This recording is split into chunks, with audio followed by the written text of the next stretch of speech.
Katibu wa Halmashauri Kuu ya Taifa NEC wa Itikadi, Uenezi na Mafunzo wa Chama cha Mapinduzi CCM CPA Amos Makalla amesema mkutano mkuu maalum wa CCM unaotarajiwa kufanyika Mei 29 na Mei 30 mwaka huu utahusisha ajenda kuu 3 muhimu. Akizungumza na waandishi wa habari leo Mei 24, 2025 jijini Dodoma, CPA Makalla amesema ajenda hizo ni kupokea taarifa ya utekelezaji wa ilani ya CCM kwa kipindi cha miaka 5 kwa upande wa Tanzania bara na Zanzibar, uzinduzi wa ilani mpya ya uchaguzi mkuu wa mwaka 2025 pamoja na kufanya marekebisho madogo ya katiba ya chama hicho.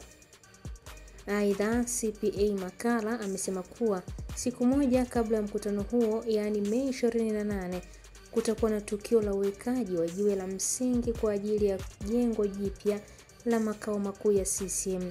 Jengo hilo linatarajiwa kuwa la kisasa, litakuwa na uwezo mkubwa wa kuhudumia wanachama na shughuli mbalimbali za chama, likijumuisha kumbi za mikutano na maegesho ya magari, ikiwa ni sehemu ya maandalizi ya muda mrefu ya kuimarisha miundombinu ya CCM. Zaidi ya wajumbe 2000 wanatarajiwa kushiriki katika mkutano huo mkubwa wa chama. Hii ni ABT Media na mimi ni Irene Nziku.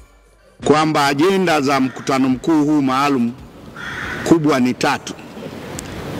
Ya kwanza ni kupokea taarifa ya utekelezaji wa ilani ya uchaguzi kwa serikali zote mbili. Serikali ya Jamhuri ya Muungano wa Tanzania katika kipindi sasa cha miaka 5,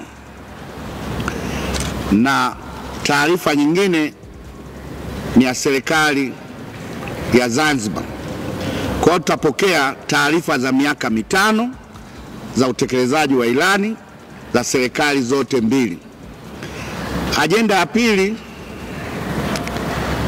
itakuwa ni uzinduzi wa ilani ya uchaguzi ya Chama cha Mapinduzi. Tunaelekea katika uchaguzi mkuu utakaofanyika Oktoba. Sasa vyama vya siasa vinajinadi kupitia ilani na wagombea. Kwa hiyo Chama cha Mapinduzi kitazindua rasmi ilani ya uchaguzi ya mwaka 2025 kuelekea 2030. Kwa hiyo tutazindua hapa ilani yetu, mambo muhimu ambayo Chama cha Mapinduzi kinakwenda kuyanadi kwa wananchi, na hicho ndio kitendea kazi, na huo ndio mkataba wa chama cha siasa kinapoingia katika kampeni. Kinawaahidi wananchi ili kikichaguliwa, basi ilani hiyo ndio mkataba na wananchi katika kutekeleza ilani hiyo. Ajenda ya 3 itakuwa ni marekebisho madogo tu ya katiba ya Chama cha Mapinduzi. Lakini pia kuelekea katika mkutano mkuu kutakuwa na tukio la uwekaji jiwe la msingi la jengo la makao makuu ya Chama cha Mapinduzi.